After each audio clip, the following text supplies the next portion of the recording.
Hi, my name is Ryan Turner with the Christian Apologetics and Research Ministry, and the title of this video is the Empty Tomb of Jesus Historical?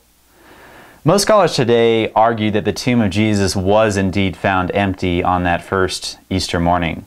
Gary Habermas, in fact, a noted expert on the resurrection, states that about 75% of critical scholars that he surveyed accept the historicity of the empty tomb.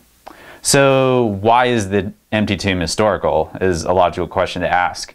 There are basically three main reasons why the empty tomb is a historical fact. They fall under the acronym, which is very convenient, known as JET. J is for the Jerusalem factor, E is for enemy testimony, and T is for the testimony of women. So that's J-E-T, JET. So the first line of evidence we have for the historicity of the empty tomb is the Jerusalem factor. The early Christians basically began preaching Jesus' resurrection and empty tomb in Jerusalem. We know this is the case basically from the numerous references in the Gospels we have, such as in Luke 24:47, where it speaks of the apostles, they're going to preach his name beginning at Jerusalem. Also, you can look at the book of Acts. And Paul's undisputed letters, such as Galatians 1-2, where Paul goes up to Jerusalem and he meets the key apostles of the church in Jerusalem. So there's already a thriving Christian community in Jerusalem at Paul's time, and the early Christians were preaching the message in Jerusalem at an extremely early date. And this is pretty much accepted by most critical historians today.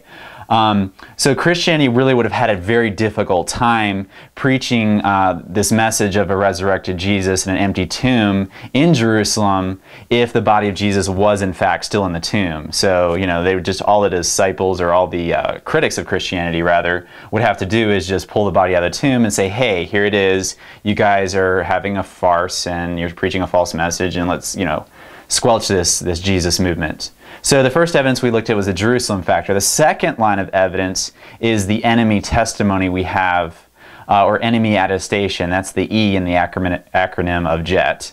In other words, the early critics of Christianity indirectly presuppose the empty tomb. So when these critics of Christianity, criticize Christianity or criticize the early apostles who were preaching Jesus' empty tomb and resurrection, they never questioned the fact that the tomb or the body was gone from the tomb. We see this in Matthew 28:12-13, where the Jews, pay these Roman soldiers to say that the disciples stole the body of Jesus. And that was the Jews' attempt, or the Jewish leaders at that time, their attempt to explain why the tomb was empty. So again, these Jewish leaders in Matthew 28:12-13 aren't questioning the fact that the tomb was indeed empty. Justin Martyr, also in his dialogue with Trypho, 108, for example, as a reference, he also mentions the fact that the tomb is empty in their discussions. Tertullian, a little bit later of a writer, he mentions in De Spectaculis 30 that the tomb was also empty. So we see that there's no one really questioning the fact that Jesus was not in the tomb. So there's no body there. So again, we have J, the Jerusalem factor, we have E, the enemy testimony, and then we have the final acronym, which is T, the final letter in our acronym. And I think this is probably the strongest evidence for the fact that Jesus' tomb was empty. It's the T, which stands for the testimony of women. The women, basically, in the Gospels are the first and chief witnesses of the empty tomb. This occurs in Mark and occurs in other Gospels.